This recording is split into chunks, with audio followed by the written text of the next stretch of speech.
Good evening and welcome to another Monday Night Live. I'm back from the sunshine of Portugal. That's why you're wearing white. I brought the white out so that I can really push on my, sorry, I was just turning down the laptop there. Push on the old suntan with the white shirt. Nice. I mean, why wouldn't you? Well, why wouldn't you? Yeah. Well, why wouldn't you? Yeah. It was lovely to see you and Matty, or Matty stepping into the brink last week and having another. It's very kind of him. Yeah, I know. I couldn't watch for too long because I always have an inferiority complex when he starts swinging a golf club. I thought you were going to say that you were onto your second bottle of wine. I was that too. No, I had a dry week last week. I had a dry week last night. I know, I was very well behaved. Do you feel okay as a result? I do actually. Yeah, Disappointingly good, probably. Way better. So a lot happened at the weekend in the roundup of the world of golf. I think it's nice to start off with the ladies' game. Nelly Corder had a win at the weekend, and she goes back to world number one. Yeah, she was up. If I remember right, she was up there the whole week, and I think you're getting a great field. Just seemed to really build into a bit of a climax. I was trying to follow it. The only pity I think is the lack of coverage for us over here of it. I think it's a crying shame that you if you happen to have something that can access a US channel, it's on, I think it was on Peacock or something like that in the States. That's right, Peacock. Just it's such a pity you're unable to watch it because that looked like it had a great finish. It really did. And Jesper won on the Svensson won on the DP World Tour up against Kiradesh Afi-Barnrat, bless you. I've got a great story about him a little bit later, which I will happily share. And how hard is that last hole, by the way? I mean, three-hole playoff, and it's hard enough for them to hold the green with a wedge in hand, let alone if you local weekend warrior going and playing, they must take about 100 to try and keep it on the green. That's the only golf course when I was out on tour that I nearly passed out at. It was seriously hot. There was a par 3 in a corner. I can't really remember quite whereabouts on the course it was, but it was so hot that with the humidity, carrying the bag and coach, it was like. But for those that aren't aware, it's Singapore this last week, which I know people who've gone out to do Asian Tour School and have literally thought they were drinking loads of water and fainted on course. Yeah, not good at all. Out in the US, I forget the surname. Peter Malnati. Yes, well done. He of the funny hat. Yeah, absolutely. Yeah. He had won since 2015. I think it's that long. Yeah. So him and Joel Damon are the ones with the kind of the bucket hat kind of things. Yeah. He's one of these players that he's relatively ungainly in my opinion, but he's kind of there on tough courses. He tends to be thereabouts. He's often up there at Pebble, small greens and narrow and tight and fiddly, and Copperhead, just a tough course. Yeah. Charlie Hull unfortunately had a bit of a bad finish. She was second going into the last hole, had a little bit of a hiccup, knocked her down to 10. Yeah, but relentless in her performances this year. Obviously working with Kate, our strength and conditioning coach. From what we've heard, very, very upbeat about the performance yet again, though, and I think that's really testament to Charlie where she's at, mentality, physically, her game, does a lot of work, obviously with her golf coach as well, on all areas of the game. An absolute golf nut when it comes to playing away from tournaments. Great to see this momentum building. I was looking. She's just there and there and there and there, isn't she? Yeah. I was looking at I was just saying, looking at her world ranking points and her performances. And I think it's only a matter of time that she's going to be top 3. Oh, yeah, I mean, you look at the two major second places last year. This last week had a bit of a rocky start, and then just built and just came on and on and on and on through the rounds. And were it not for a slightly funky finish, she was went from second to 10th in the space of a couple of holes through a double and a bogey at the end. But it's trending every which way you'd want to. And I can honestly say I don't know of anyone that works harder. No. She's unbelievable with how hard she works with us in the gym. She's always at Foxhill practicing, no matter, one of the guys who does the Winter League, he's a member there, he said, doesn't matter what the weather is, she's out there practicing. He goes, maybe we should be doing that as well. But, maybe there's something in it. Absolutely relentless. As per usual, we've got the discs in front of us. So if you are wishing to ask us any questions, feel free to fire them over. We are going to start up probably after a couple of questions with a little bit of fun. Mr. Keith Mitchell holed out quite a fun little shot on Saturday for an eagle on 18 to hit the lead, and I've set up that shot. Oh, so lovely. you and I are going to have a little go and see how close we can put it. He loves it in shots, doesn't he? I thought, why not? Yeah, Why well, not? Seeing as we can, why wouldn't not? you? Why wouldn't you? As per usual, we've got both our channels, Good Golf Coaching and, of course, Precision Golf channels. You can fire on either of those and ask us any questions. We're getting more and more questions in here, and so I think we need to crack on in. Right. So we'll start off with Precision Golf's channel. Chris Powell, hi guys, had a great fitting with Simon a few weeks ago. I found recently that addressing the ball from the toe of the club enables me to hit much better strikes. I've noticed Simon also does it. All the best players do this. What is the reason new irons are money, by the way? I mean, so for me, I've historically had a bit of a lateral move. So as I've come back into the ball, I've then sent the club away from me. I have never suffered with shanks, but I can only assume that over the years, I might have migrated into the heel a little bit contact-wise, and subconsciously just worked a little further away from it. It's something I get asked quite a lot. It's not a conscious thing, it's just something that and as I start, I think I settle my weight into my heels a little bit, which it doesn't matter how hard I try not to do it, it happens. Sometimes when the equipment change, very briefly, if you get a setup that allows you to free up a bit more, then where you used to address the ball and get a centre strike, you're now getting a fuller extension, so the strike can go to the heel. So standing slightly further away can help just to kind of level that off. Absolutely. Joseph Faraby, I absolutely love both channels. Priceless wisdom on both. Thank you so much. You are very welcome indeed, Joseph. Very kind. Driving Range King. Can shaft tipping help reduce driver launch angle? Currently average 16.5 degrees measured at Precision Golf with 9 degree TSI 3 with Tip Sensei White. In principle, a fraction, but what you've got to think of is how much, if you're taking off a half an inch or an inch, even if it's as much of an inch of the tip of the shaft, how much actual shaft bend are you actually taking out? The answer is not very much. So really, you're going to do far more with loft of the club or with impact position from a swing point of view. So tipping is a really, really marginal way of reducing spin a little bit, but you're not going to change launch angle by much. Very good. Kyle Millard, you're doing much better on these short answers, by the way. I really like that. Isn't he answering short? It's only taken me 18 years.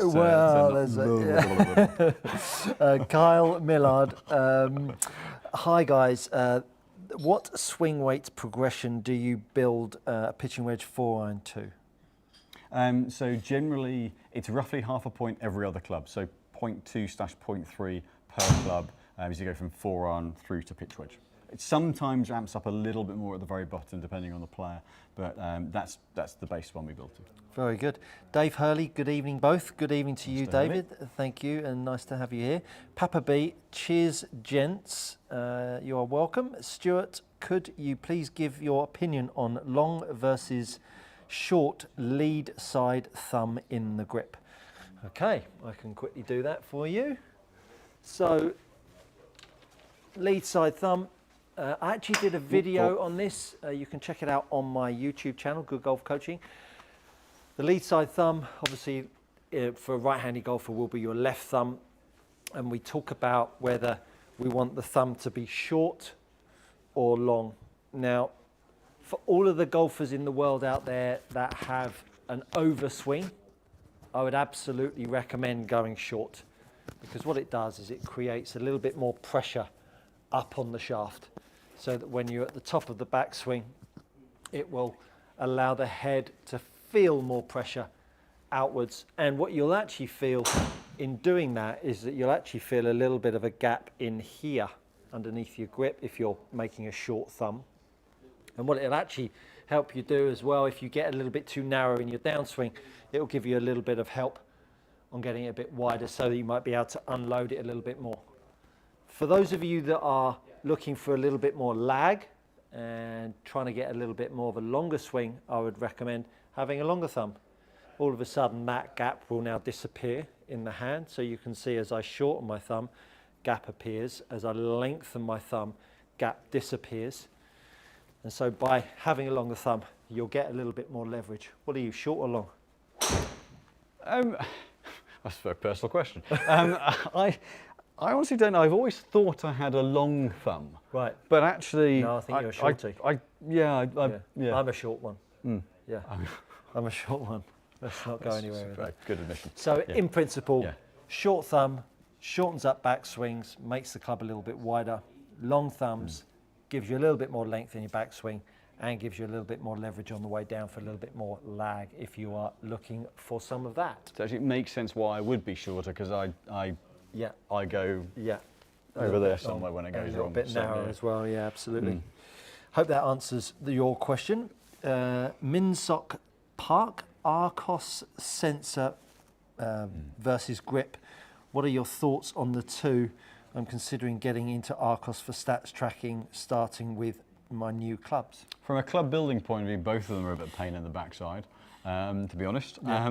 In that, we looked at it a little bit with Matt last week. The Arcos sensor in the top, built into the top of the grip, the cap itself is about 3/8 of an inch. So what it often does is, so we build to the cut length of the shaft, because you get slightly varying grip caps on different models. But what can happen is the player can then grip to the top of the Arcos sensor, extending the club by 3/8 of an inch and swinging really heavy.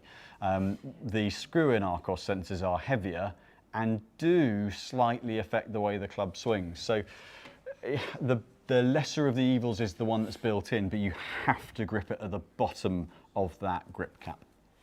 Very good. And I'll do one more on here and then I'll jump across to my channel. Sam Barnes 25 would like to say thank you to Simon for the full bag fit this morning.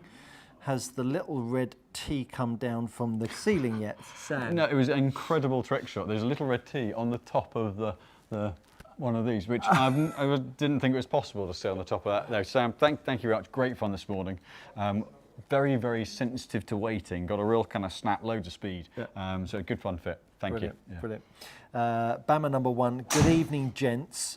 This is the first complimentary comment about us. Well, they're called both gents for a start. Both of you. Well, that's a good start. Both of you are fit and have slim physiques. Obviously, got some sort of filter. I think what I find is, I have a slim physique. I am certainly not fit, sadly. What about those who have a big middle section? Will that have any impact on swing mechanics?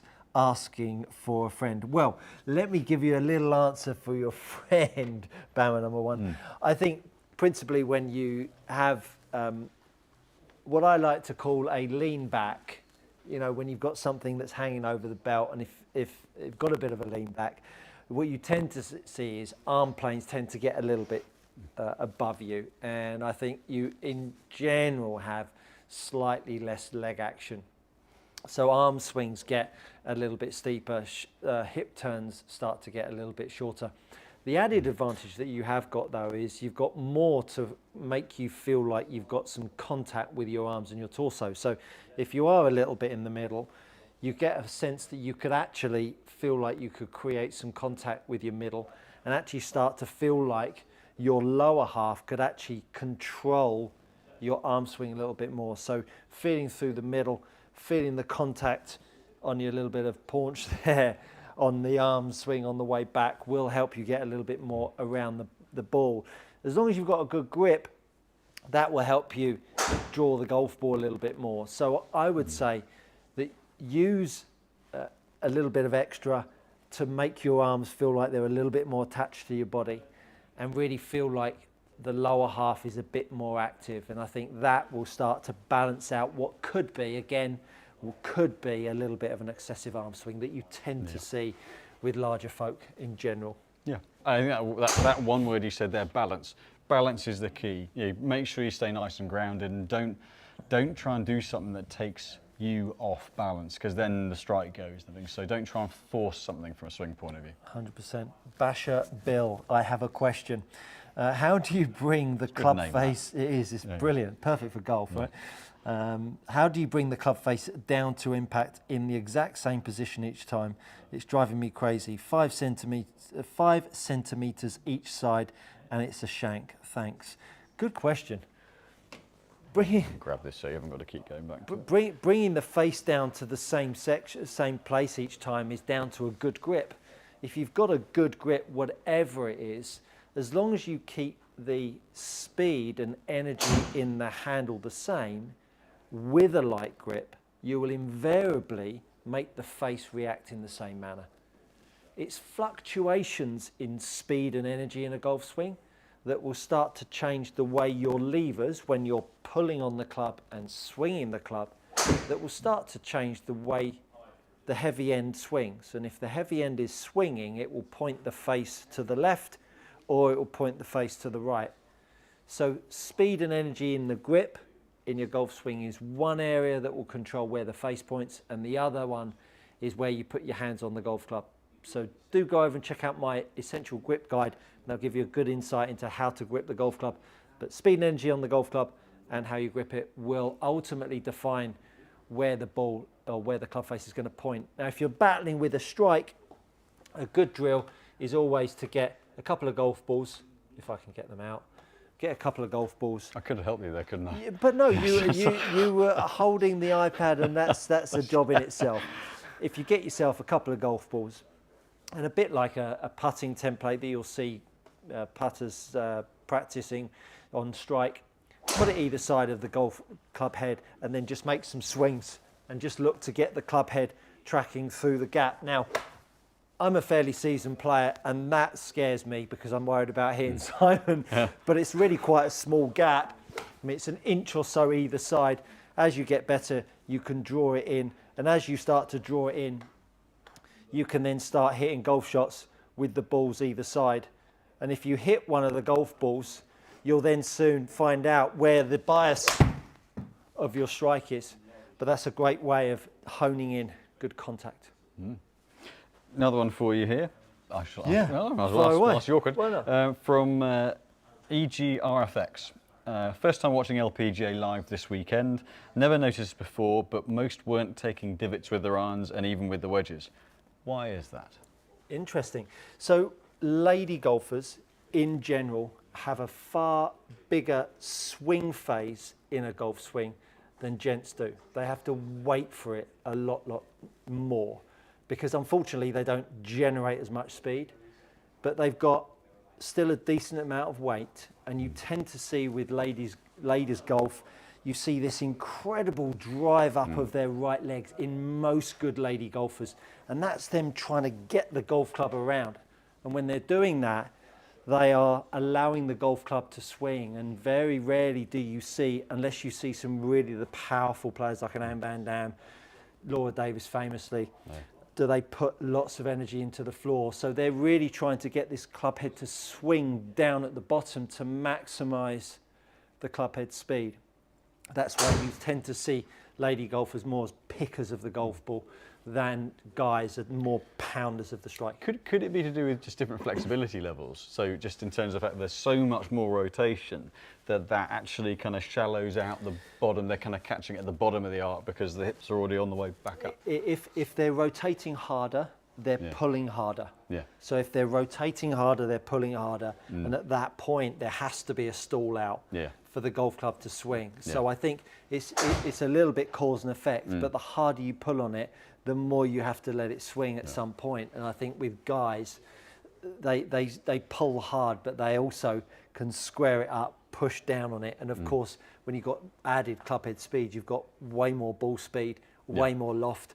Hitting down isn't such a problem. Of course, a lady golfer that hasn't got the ball speed and they're hitting down and they're narrow, all of a sudden they're going to have barely any ball flight. So invariably you'll tend to see more of a picker. Got that for an explanation. Yeah, there you go. Sometimes.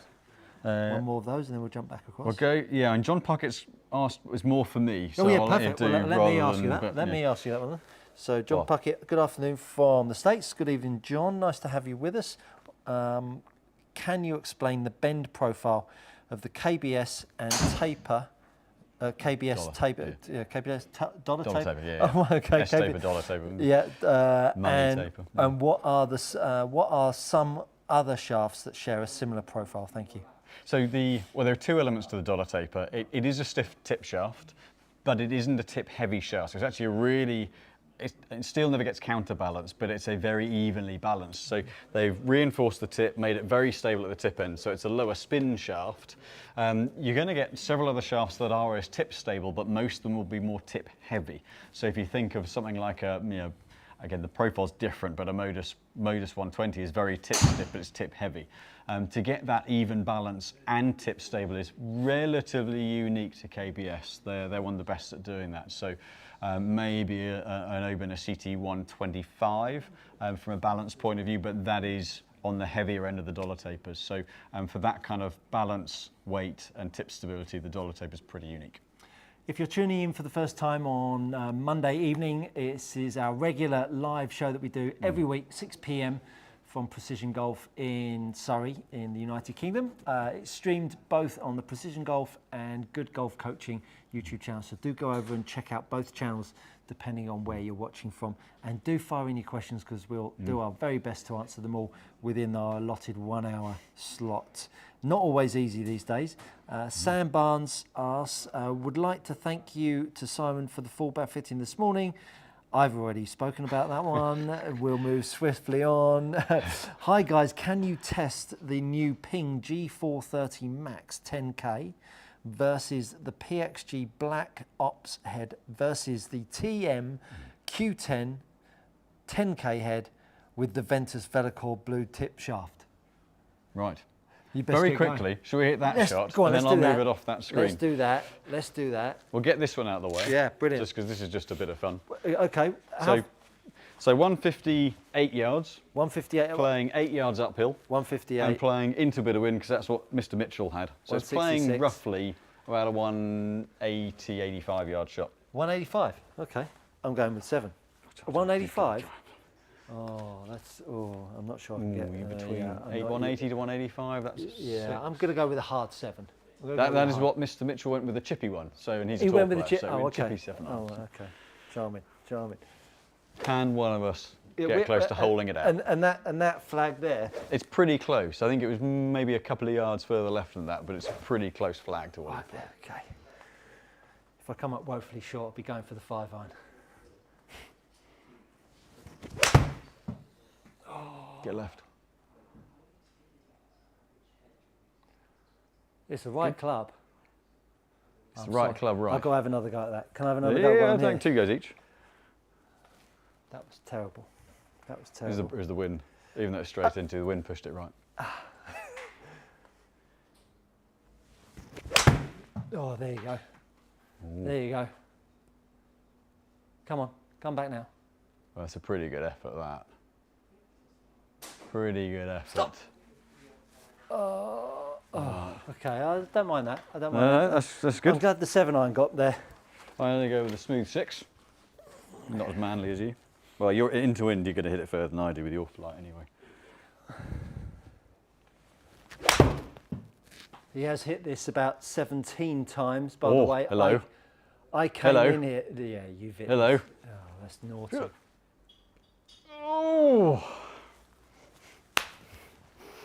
That's filth. And that, my friends, second only to Mr. Mitchell. Is precision. I gotta stick this back on. That, my friends, back on the tee. Is precision golf. Right, so let's get those. Let me get those. So he's going to dash off and get QI10 Max, 10K, PXG Black Ops, and the Velocore. Ping 430, Black Ops, Q10, Velocore. I'm going to jump across and answer another question on here if there is any. Martin Wheatley. Hi gents, I had a iron fit October 2023. My 6-iron is coming out at 18 degrees launch. Is this too high? T150 KBS Tour 1110V.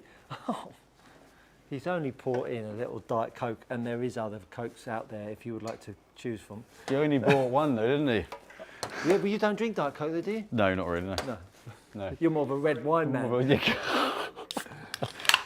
So did you hear the question that just came in? No. The question that just came in from a lovely Mr. Martin Wheatley. Hi gents, I had a Iron Fit in October 2023. My 6-iron is coming out at 18 degrees launch. Is this too high? T150 KBS Tour 110V. It really depends on angle of attack. So if you're not, if you pick it a bit more, if you're kind of 1 or 2 degrees down, then 18 degree launch isn't that high. So it depends also where the spin sits. If you're 4 or 5 degrees down and 18 degree launch, then that probably is a little bit high. So if you're 18 odd launch and spins around the 5,000 mark, that's in a pretty good flight window. So very good. Jams TV says, looking forward to my first lesson with Stuart tomorrow. If I'm not told my swing is garbage, I'll be very disappointed. Now listen, you don't need to encourage me because I play a very straight bat. I thought you'd be very very tactful, wouldn't you? No, I'm not. I'm really not a tactful golf coach. I'm really not. But no, I am. No, I'll be very, very kind. Be very, very kind. Right. So got each of these in a 9 degree. Go the 10K first. God, I picked a narrow fairway there, haven't I? I'm into 10 miles an hour wind. I'm getting rid of that one. Yeah, get rid of that. Just so that then doesn't affect how Robin Morton asks, nice to see the T-shirt back. What are your thoughts on posting your front leg? I'm a massive believer in it. Wouldn't fit in the post box, would it? Post as hard as you like. Post as hard as you like, and as early as you can. Let's go all kinds of thoughts in my head now. That's narrow. Where's narrow, this? Yeah. This is Copperhead. Yeah, this is where they just played. They played Valspar this weekend. That's why we hit the shot that Keith Mitchell just saw. Got it. So very, very, very stable feel, hence the 10K with the ping. Have they moved the Valspar this year? Because I'm sure I did. It's the same time. Yeah, still at Copperhead, yeah. And same time of the year. It might be. No, it's pretty similar. Pretty similar, I think. I thought I covered that on Sky Sports. I did cover that on Sky Sports, but I don't remember it being. Would it be slightly later normally? I think it was later. So that one for me, spin 3-1, but I mean very, very straight. You know, so which is what you'd hope for out of this. So I'll just give it one more. Is it about 600 shots? So it should be warmed up. Sorry. I think I might have covered that on Sky Sports. Yes. So, doing exactly what it should do. Very, very straight. How many balls have you hit tonight? No, today. Like the 2 we've hit there 35, and 2 40. others. You're such a fibber. I spent the whole day in the fitting bay. So that one a bit of a better hit, lower spin, but incredibly stable.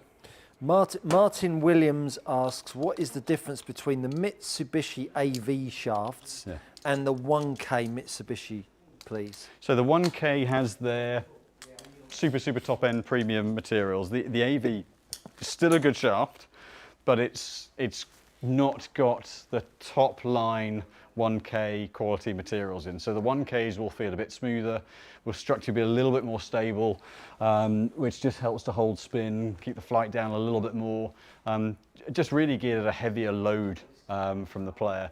The AVs are the ones they use for stock shafts, so they're still an aftermarket shaft, the AV series, but they're an entry level that the brands use as a stock shaft for a bit more kick. More cost effective. Robin Morton says, thank you, and hope the T-shirt is more spectacular next week. I'm going to bring out. Well, if he wears one of those, you won't be able to see him. Yeah, it'll just be like a kind of that. I'm going to bring out the big guns screen. next week. I'm bringing out the big guns. Right, so QI10 Max.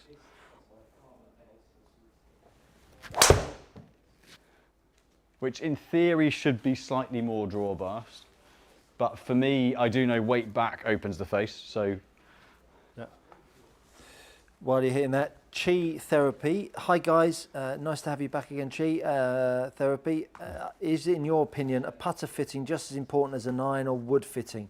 Love the Monday evenings when you are on. Thank you very much. It's equally, if not more important. The putter's the club you use the most in the bag. So to make sure that you're at very least confident with what you're doing with it, but that it complements your stroke, loft, making sure the ball's rolling correctly, massively key, yes. So a little bit more spin with that one, versus the ping. Again, very, very stable across the face.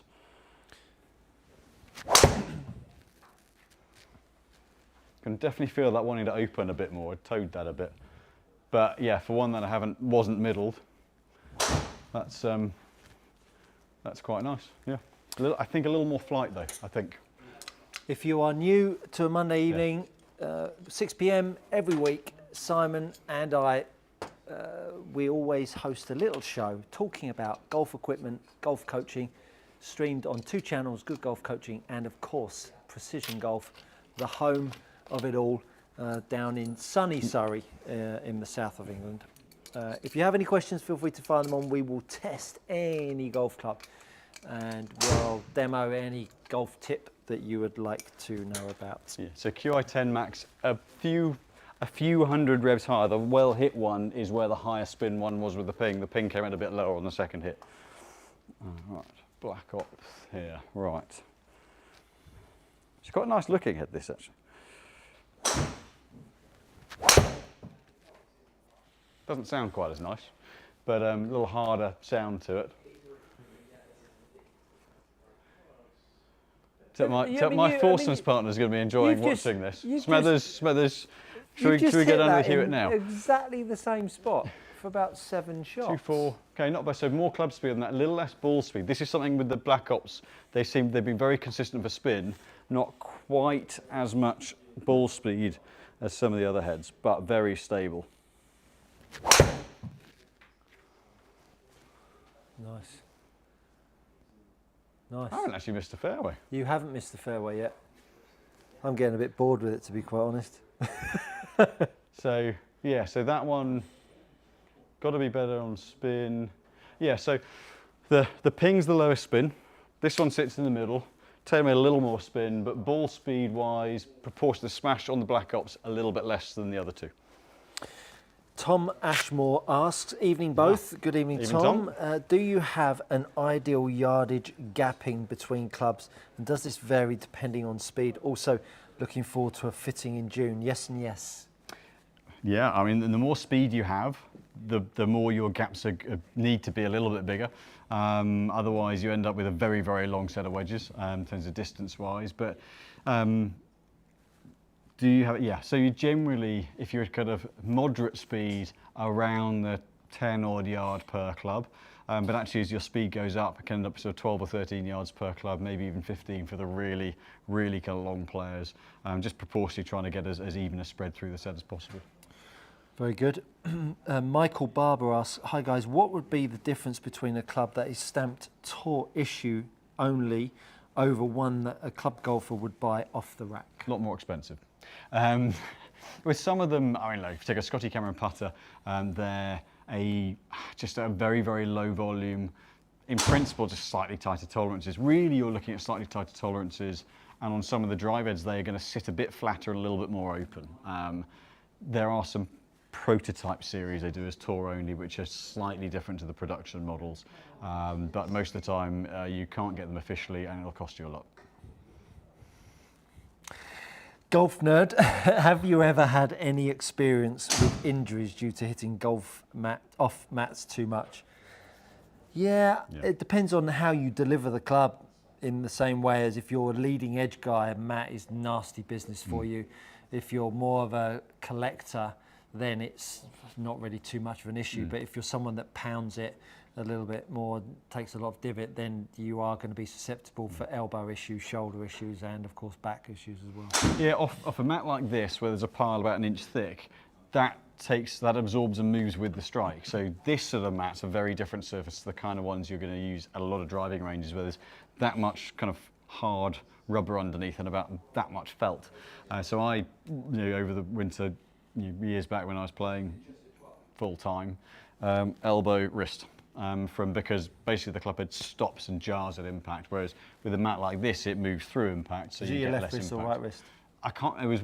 I can't remember which way around. I think it was left wrist and right elbow. Sure, it wasn't your right wrist? No, not sure. Okay. But it was whichever one. It was the opposite way around, and I was out for a couple of weeks as a result. I'm going with it was your right wrist. Another girlfriend then. Anyway, Nigel asks, hi gents, need a club between 5 wood and 4 iron. It took him a while to get it, but it's all right. Hi gents, need a club between 5 wood and 4 iron. Would you recommend 7 wood or 4 hybrid? Don't want gapping to be too close. I use TaylorMade Stealth 2 plus inwards, thanks? So there's a bit of a definitely maybe answer to this because it depends what your ball flight's like.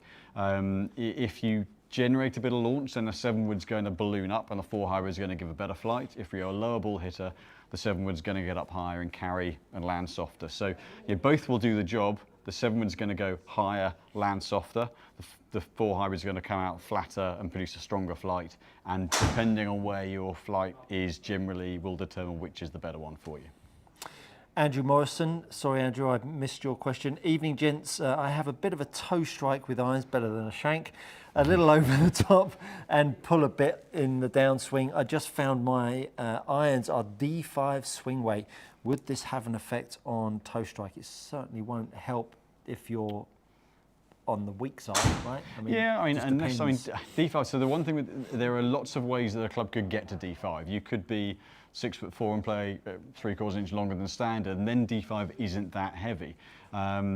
So there's a little bit of a question mark with the spec as to how it's got there. But if it's standard length and D5 and not a heavy shaft, then they're pretty head heavy, and that will force you to have to fetch the head a bit more, and that'll throw basically your balance and your posture out a little bit. So the answer is more than likely, but I couldn't be certain how exactly. Yeah. Horse racing legends, nice to have you back with us, HRL. My Callaway UT 18 degrees, utility 18 degree, has a Nippon Modus 3 extra stiff, 129 grams, struggling a bit with it. My iron speed is 88 and the 7-iron. My iron speed is 88 with the 7-iron. Could it benefit from a Ventus Velocore 105 shaft? Again, definitely maybe.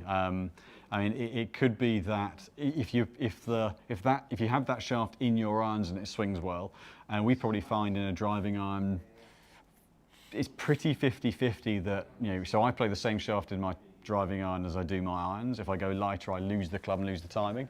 And then, we get a lot of players that need to go 5, 10 grams, 10, 15 grams lighter than the main body of their irons, where you're making a bigger swing, making a bit more of an acceleration through. The lighter weight helps come with them. So the answer is possibly, but it's really a case of just make sure, with that one, make sure you go somewhere you can test it, because that could be a very expensive mistake. Yes.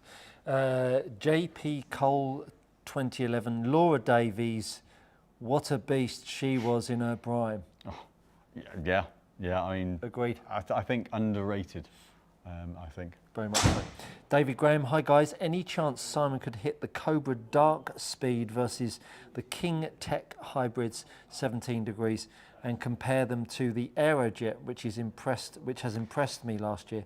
I'm looking to replace the 4 and 5 wood. So Aerojet we don't have in the mix anymore because that one's now cycled out. I can hit some comparable lofts in the other two, so I'll do that. Yeah, perfect, yeah, perfect. So we've got a little question come in on my channel. Martin Wheatley. Okay, so Martin Wheatley, Simon, asked earlier, his 6-iron is coming out at is 18 degrees launch. Is that too high with the T150s? Angle of attack is 3 to 4 degrees down. So one other, it depends where the spin is. Yep. It's on the higher side, 3 or 4 down. Yep. You generally at 3 or 4 down, I probably want to see more like kind of 16, 17. It is on the higher side, but depends where the spin is. So if you're hitting down it and getting that launch, chances are there's a little bit of ad loft going, so chances are it might pop up a little bit. Yep. Mark Rowley asks, hi fellas, Stuart, quick explanation of Skillist please. I'm in Stoke and would love a lesson, price and format. Cheers, keep up the good work. Mark, how it works is Skillist is a remote coaching app for people that requested me to help them with their game across the globe via my YouTube channel. Go to the Skillist app, you upload a 7-iron and a driver face on and down the line, and I will give you a full swing review. I'll then send you lessons or drills to make changes to your golf swing.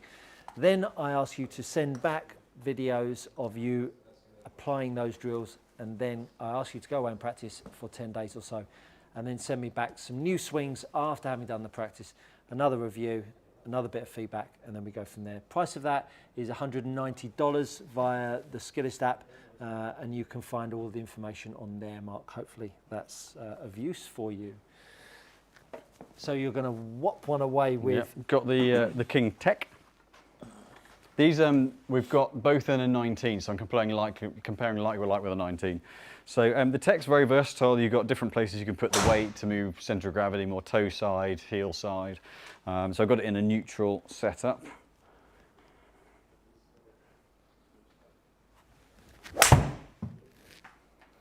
I think this hybrid's underrated. Actually, it's a really nice all-round club. Look at that! I like this hole. So I should play less often, more often. So 4.2 on spin. It's quite a mid-spin head. The Aerojet was an absolute cannon. So actually, that's one of the elements. Aerojet was a very strong flighted head from a spin point of view. So this will spin it up a little bit more, very much kind of mid-flight. And if I put the dark speed head on very quickly. We've got Ross Matthews. Good evening, Ross. Ross. Lovely client of mine. Evening both. Good evening, Likewise. Ross. Super nice guy. He swung it well the other day. Yeah, doing well. Doing well. Thanks to Simon for the great driver fitting on Friday and Stuart's continued support. Could we get a latest on what's in the bag for both of you, Ross? Ooh. Yeah, we can do that. We can do that. So very quick, dark speed. So the Tech has an adjustable hosel, so you can change loft up and down and face angle, drawbars. The dark speed is just fixed, so there is no versatility in that respect to it. A little bit more compact head, actually.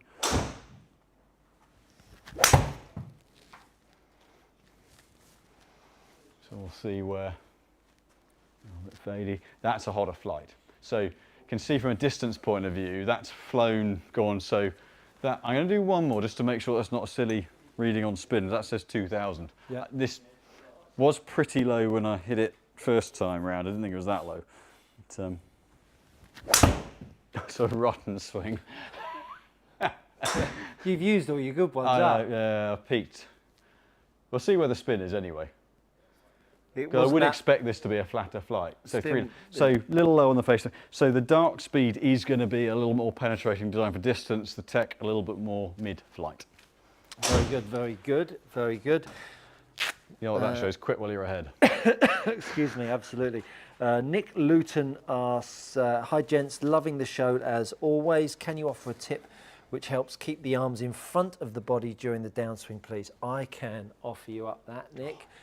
It really, this is a trend that everybody has talked about for many years, trying to keep the arms in front of the body. Now, if you think about what we're doing, we're trying to move the golf club around us really quite quickly, and it's super easy for the body to turn harder.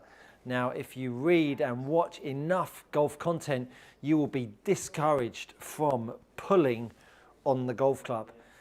And if you pull on the golf club, what ends up happening is you create lag and load in your downswing if your grip is light. Now, the more lag and load you create in a downswing, the more you are going to create downstrike, and the more you're going to make a club face arrive back open, which is why you need to make sure that you have a good grip. The reason why I'm telling you this is because getting your arms in front of your body more on the way down may actually be a hindrance to you, because if your arms are stuck behind you, they are doing that for a reason, to give you more time to unload the golf club. So you might want to look at why your arms are getting stuck behind you rather than just trying to fix what you see, and that's the arm stuck behind you. But a really good drill is to take your right hand, pop it on your right elbow, sorry, take your left hand and pop it on your right elbow. I thought you were playing games there, on there. And make a backswing, and make some swings where you feel like the right elbow doesn't ever track back behind your chest. So you can see, if I turn and face you there, you can see my right elbow is still in front of my body. I now make a backswing, it's still in front of my body. I now make a swing, and as I swing through here, I'm not allowing my right hand to stay behind my trunk. If you were to then go and feel that, start to feel how your arms move in front of you, and then the first thing that you do is you wang one off to the right, you know that you are absolutely working on the wrong drill, because that is the very reason why your arms want to stay behind and unload the club head. So if your You nearly hit yourself in the shin. So if your arms are out of shape, you really want to look elsewhere, in my opinion. But if you want a really interesting video on how to pull the golf club, check out a video that I did a good few months ago called Power Up. I've got a pressure mat under my feet and I'm in the gym pulling on the golf club and showing you how to use your feet. It's a really good one to understand how pulling is super important. Just to add on to that, there is one other reason the club could be getting behind you and your arms behind you is if it's heavy. Yep. So that's another area. If you struggle to get the synchronization and the club keeps getting stuck behind, have a look at your club weights. If the shaft weight's heavy, that could well be a very good reason for it as well. Very much so. Hopefully that answers the question for you, Nick. Richard Skinner, thanks Simon, brilliant show.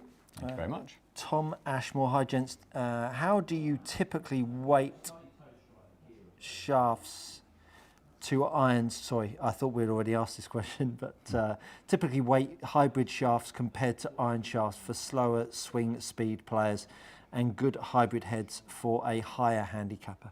Thanks. So really the shaft weight proportions, it really does vary player to player.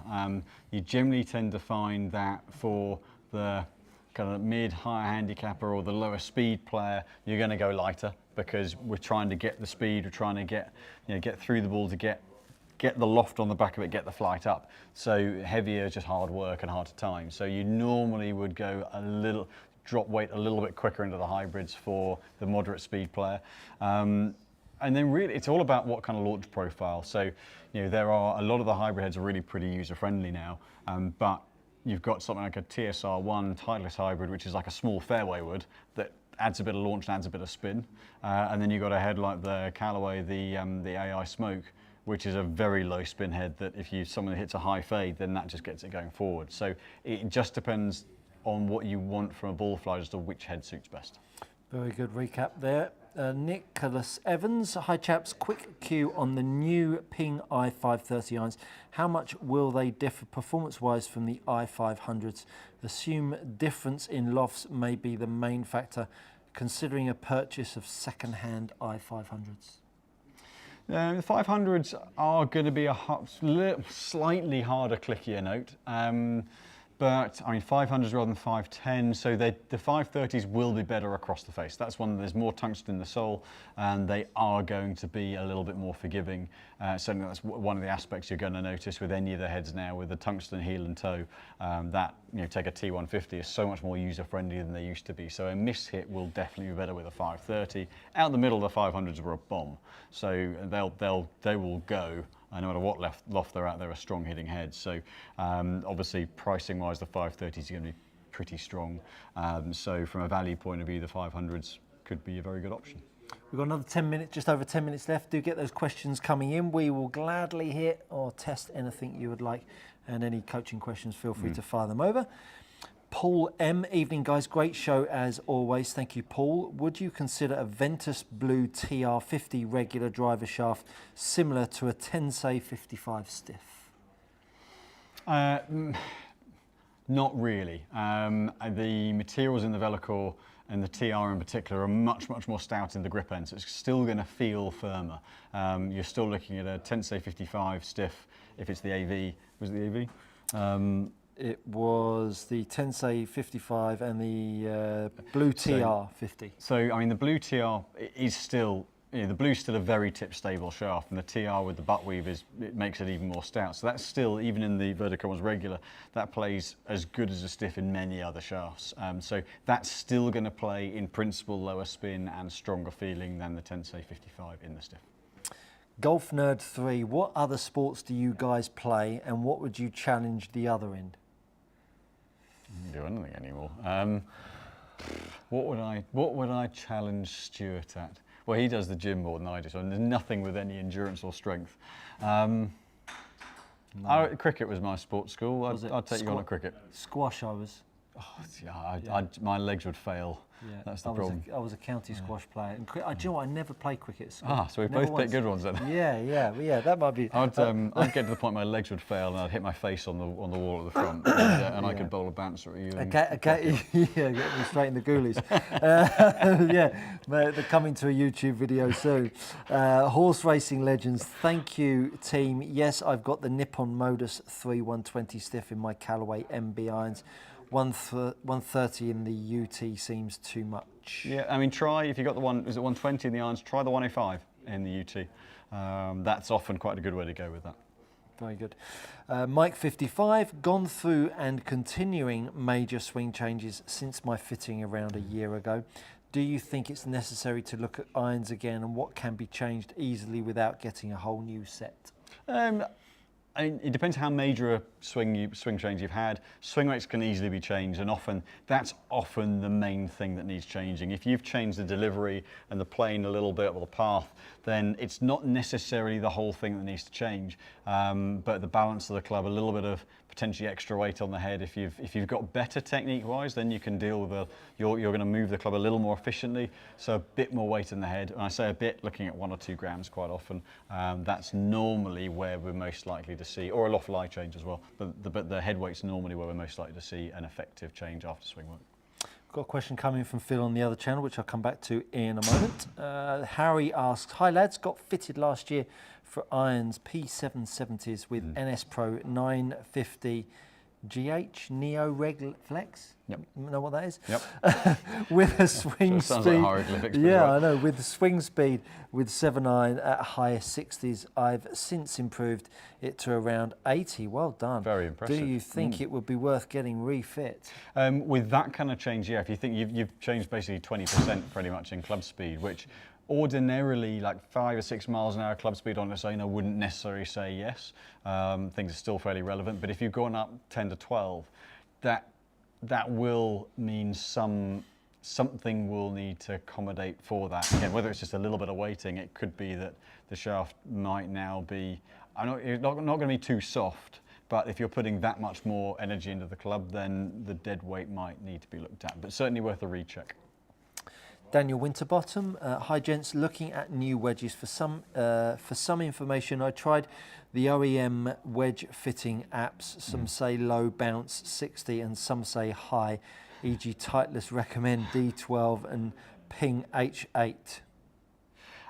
Sadly, because this is because it's just an online thing and no one can actually see your delivery. So it's, yeah, I mean, there are a few things that go into the melting pot. One is what turf and sand you play out regularly, and then how do you deliver it? Are you someone who hits down on it, creates shaft lean? They're all, the apps are all a great starting point, but as you've just described there, I can be slightly impolite about them, but I'm not going to on channel. But it's all a load of tosh, really. Without testing, without looking at your impact position. That's the most important thing with wedges. Absolutely. I got a Niels Axelson. Oh, good evening, Niels. Nice to have you along, sir. I got a TSI2 5 hybrid with a 65 gram Tensei blue, and it flies nowhere for me. I was fit to my JPX 923 Hot Metal Pro with KBS C taper light stiff. 110 grams. I mean, anyone reading this would think, what on earth are they talking about? Any hope to get the TSI2 to perform, or is it not for me?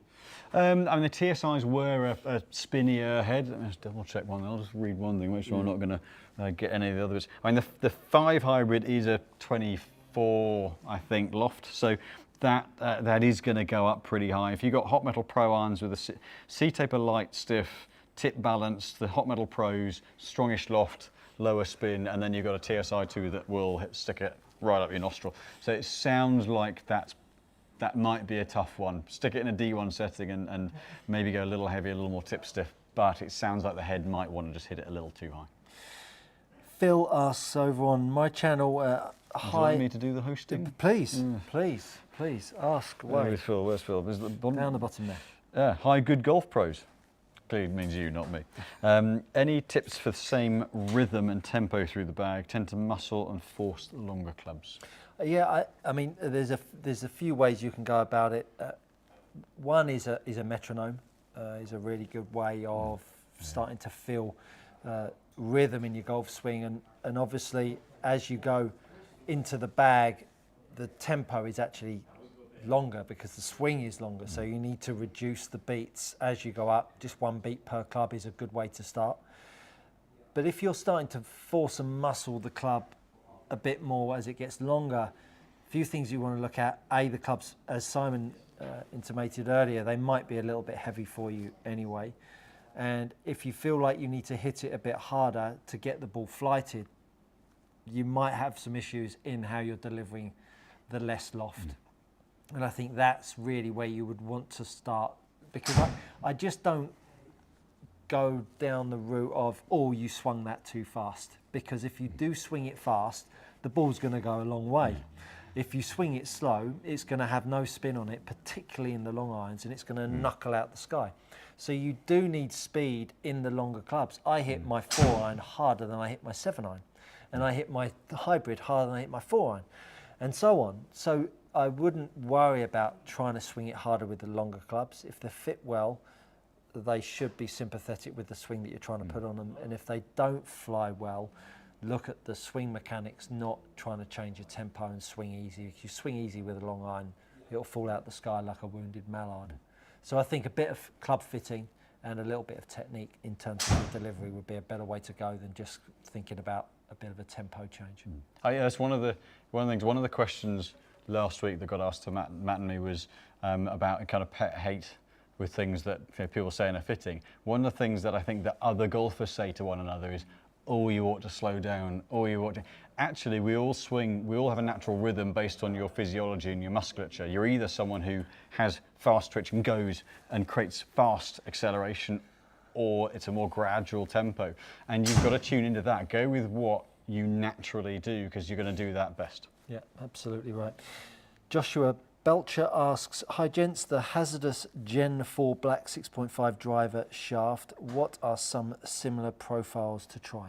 Okay, so Gen 4 black stiff tip. It's within the weight categories, it sits at the lower half. So if we're going to go, if it's a 60, then I would say, well, similar profile is easy because it's a stable tip. In terms of balance point, I mean, we could go there with something like the Nitro Range TPT, but that's a very expensive shaft. I would say actually Acra, the TZ660 sits a little bit light, it's sort of 58 grams, but that's not a million miles off. Let's think of one more even balance through, just looking at the range there. Maybe actually Speeder NX Green for something really stout, really super premium as well. That's like 66 grams, so slightly heavier in the green, but really stable tip.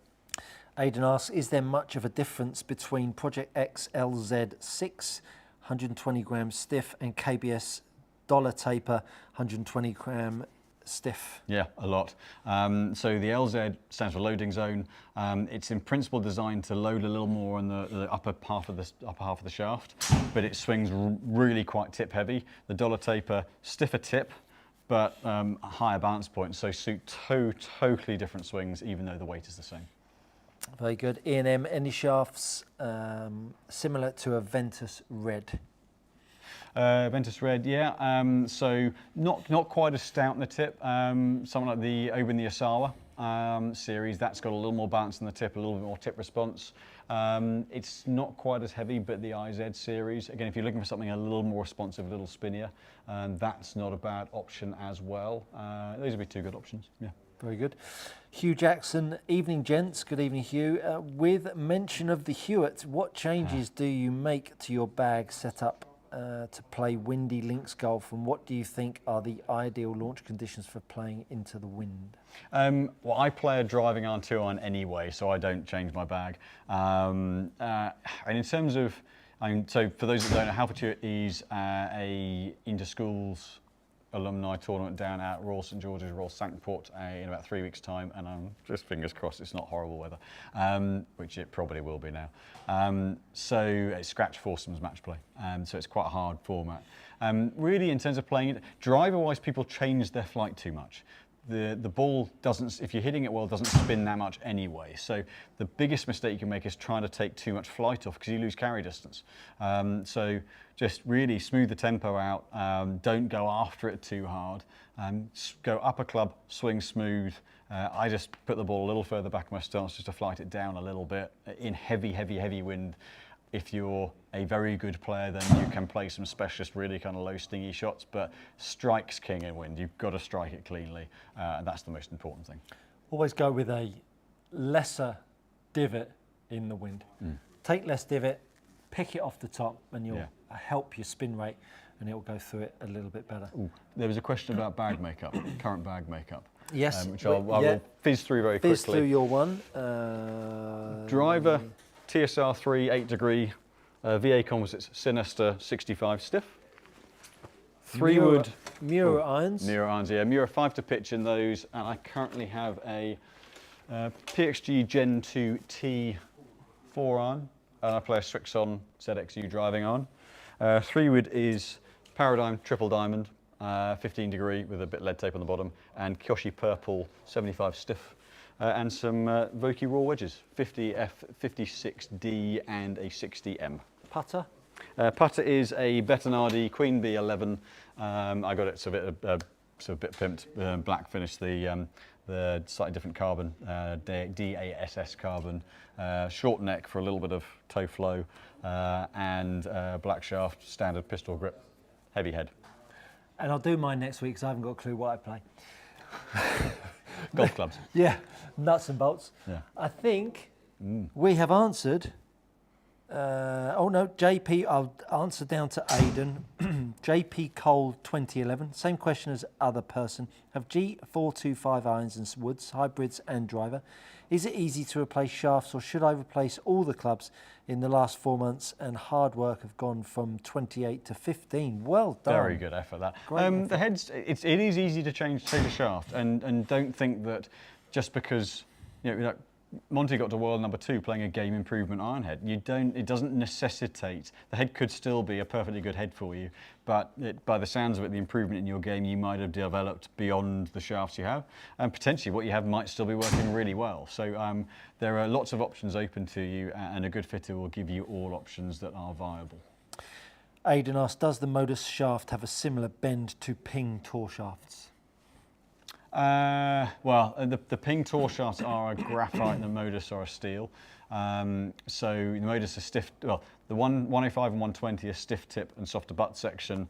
The 130 and 115 are softer tip, stiffer butt section. The Ping Tour are actually very stable, they're very stiff handle end with a little bit of kick in the tip, but one of them is, I think it's the Cobalt, the Goldie one, is a slightly stiffer tip, but they tend to be a bit more counterbalanced. And one final question since it's just come in. Mark Griffin, have you got the new Tiger driver shaft? If so, what is your opinion? Seen some others saying really good, and not just because Tiger plays it. No, the VF series from Graphite Design we do have. It is a very good. They've gone for a more, what one would call kind of Western profile. It's a more stout profile. It's designed more at PGA Tour. Victory Force, very good intel from James there. I didn't know that. He's been on Google. Yeah, he just came up from drinking his martini and smoking his cigar. Oh, two of them. Yeah. So yeah, the VF is more tip stout. They're most stable. Took over from the GP range, more tip stable shaft. Anything Graphite Design is very, very good quality, but it suits the more kind of the higher speed player rather than a softer loader, which most of the Graphite Designs historically have tended to be. Fantastic. We got through all of your questions, and we really appreciate it. We do this every single Monday night, 6 p.m. from the studio. So do tell your friends, because the more interaction. Next Monday, Easter Monday. Not here. So we don't do it because we'll have our noses in some eggs. Do with that information what you will. Busy week ahead for you? Yeah, again, it still continues to be a very, very busy time of year. And that's not slowing down anytime soon, which is lovely. Relentless. We've got thank you to all the people who watch who've been coming for fittings. It's been great. Very much so. Very much so. We've got a fantastic little trip to Costa Navarino. If you've not checked that out, check it out at teamchallengetrophy.com. We've got a little 4-team event going over to Cosnavarino in Greece. Simon and I, James, on a jolly, playing with clients and friends, and it's going to be a great week. If you do want to join, make sure you sign up very, very, very soon. Yeah. Basically, we've closed that out, or closing it out very shortly. Yeah, very much so. If you do have questions for us next week, drop them in the comments box below. We will be sure to get round to them. From Simon and I, we really appreciate you coming and joining us this evening. Have a great week, and we look forward to seeing you very soon.